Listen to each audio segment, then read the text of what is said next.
Thank you very much, guys. Very happy to be here. So I'm going to jump right into it. So my presentation is entitled Beyond Academics, the Right Mindset of a Teacher to Truly Be Successful. So this kind of takes me back some years in the past when, I was a very young and, you know, excited teacher. And part of the training that I went through, I always focused on, grammar and vocabulary and actually having a clear understanding of the language itself. So I thought if I know the language very well and I know the parts and parcel of the language, I would be successful. Of course, throughout the years, I realized that what made a teacher successful is not only and not essentially all the knowledge that you have about the language, but it goes a little bit beyond that. And as the years passed by, as the years went on, and I actually myself became a trainer, I realized that all the teachers that I interacted with, a lot of them had a lot of knowledge of the language and have technical skills, but they were not necessarily successful. And by successful, I don't mean being popular among students, but actually generating learning and observing learning in the class. So it seems that there are certain things beyond simply, knowing a lot about English and knowing a lot about vocabulary and grammar to be successful. How can I move on to the next slide if someone can help me, Rob, because I can't reach it. Thank you.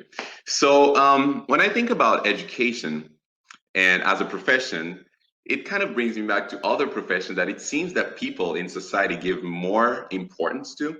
So for example, when a president is, going to take office, they usually make a presidential oath. I believe lawyers also, they have these attorneys oath, and doctors, healthcare professionals also have to make an oath when they take on the position. But I thought, why don't teachers do that? But it seems that those professions, the reason why they make this oath is because of the responsibility they have, because people's lives are literally at their hands. So I thought, but isn't an educator responsible for forming all of those individuals? So shouldn't every single teacher, before they actually take on the position, to actually make an oath? So it got me thinking about the importance of our job and the impact that we have, not only on the individuals in front of us, but further on, everybody that those people affect in the future. Can you move on to the next one? Next slide, please. I think I can. All right. So then I thought about what are some skills besides the academia, besides the formal knowledge of the language itself. What are some skills that an effective teacher, a successful teacher needs? And those are and those are things that look good on a resume. So leadership, organization, respectful, being able to have a cordial relationship with others, multitasking, that being able to teach, to think about what's going on in the class, to think about the content you're teaching, to think about what homework you're going to assign, to think about the following class you have, and being able to correct homework and remember all those things. This definitely be a skill that, effective teachers should have.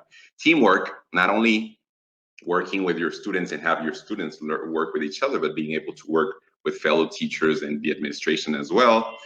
The ability to teach, I would like to call your attention on that because it seems a little bit redundant, right? For you to be an effective teacher, you have to have the ability to teach. But it's also possessing all these instructive skills and techniques that would make you deal with different kinds of situations. Communication skills, of course, adaptability, interpersonal skills, self-evaluation. So those are mostly important skills that anyone should have in order to perform a task effectively. Can we move on to the next one? But then there are some subtle, a little bit more subtle skills that people maybe take for granted or don't understand the importance of. And I think it has to do with many of the presentations that we saw early on. So other skills that are as important in terms of success for teachers are enthusiasm, which is a very particular term that is very dear to me. Creativity, patience, emotional intelligence, how to deal with emotions in a way that is constructive. empathy, caring for others, critical thinking, thinking for yourselves, analyzing, confidence, not feeling nervous, being able to deal with different types of situation and showing that you're in control of what's going on. Commitment, sense of humor, not being a clown, sense of humor, that's different. And being approachable, of course. And in terms of all of those skills, I think enthusiasm is the one that catches my attention because in my personal experience, that's what has made a difference in my learning. Next, please. So this is a little task I would like you guys to do. Of course, we can't interact, but in terms of you in the future and how you're gonna, I want you to take from this presentation is basically this. Think about your teacher in all your experiences, so many teachers you've had. Who was one of the teachers that made a difference in your life? And I'm gonna answer it myself. I remember it was a high school teacher, a philosophy teacher actually. And philosophy is usually kind of a boring class, but I do remember this teacher very dearly. And what made the difference was not his knowledge of the subject matter, but his enthusiasm and how much he cared for what he was teaching and how much he got us involved and be passionate about philosophy. And I think that's what brought me to education and teaching language, maybe.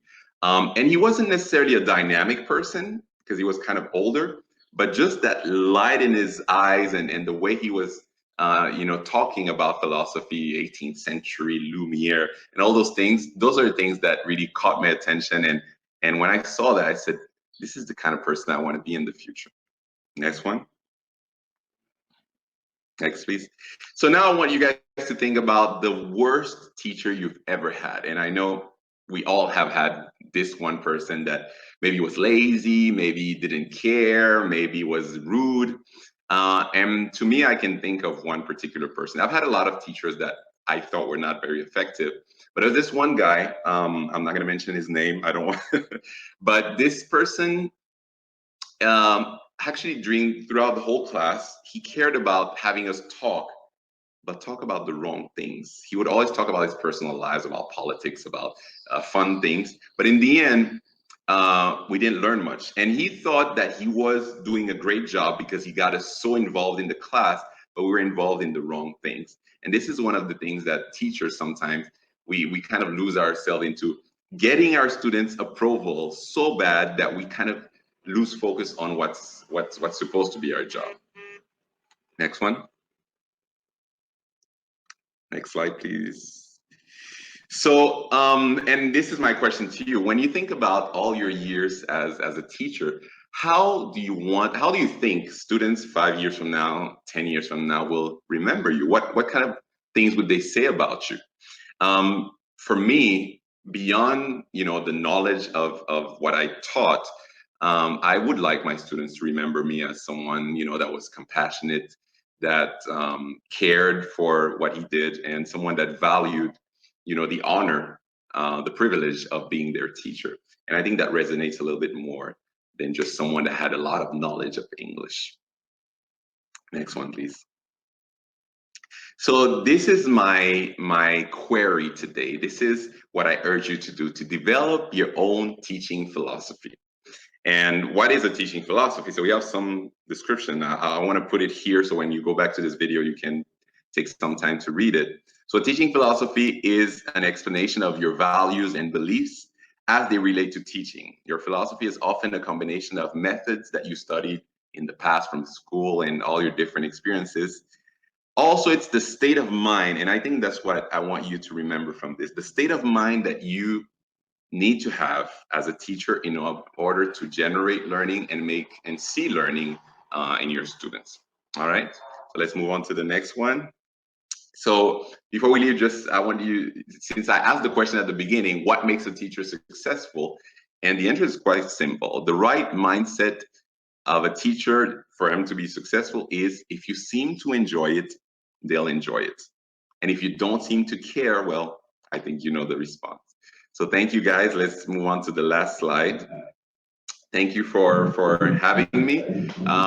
Donate. I'm from Haiti. Maybe some of you don't know that, and my country was struck with a big tragedy, and a lot of people helped. A lot of people donated. So this cause is kind of close to my heart. So take some time and donate, guys. We love Puerto Rico, and thank you for the opportunity. Have a great one.